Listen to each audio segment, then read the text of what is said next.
సుందరాయ శుభాంగాయ మంగళాయ మహోజసే సింహశైల నివాసాయ శ్రీ నృసింహాయ మంగళం.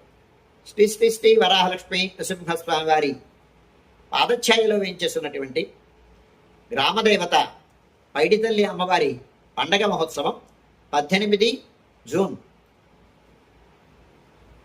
మంగళవారం నాడు జరగనున్నది.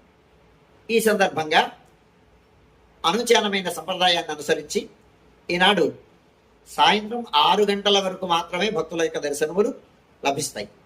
6 తర్వాత భక్తుల యొక్క దర్శనములు లభించవు.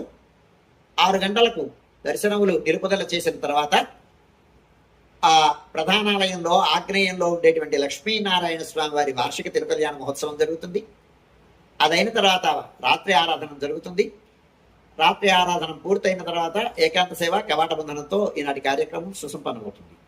కనుక భక్తులు గమనించి ఈ సింహాచలానికి ఆ చుట్టూ ఉండేటువంటి 7 గ్రామాల గ్రామదేవత పైడితల్లి వారి పండగ దేవస్థానం నిర్వహణలో జరుగుతున్న కారణంగా ఈనాడు సాయంత్రం 6 గంటల వరకు మాత్రమే భక్తులకు దర్శనములు లభిస్తాయి. 6 తర్వాత భక్తుల దర్శనములు లభించవు. ఆంతరంగంలో జరిగేటువంటి లక్ష్మీనారాయణ స్వామి కళ్యాణం రాత్రి ఆరాధన ఆంతరంలో జరుగుతాయి. దీన్ని భక్తులు గమనించవలసిందిగా మనవి చేస్తున్నాను.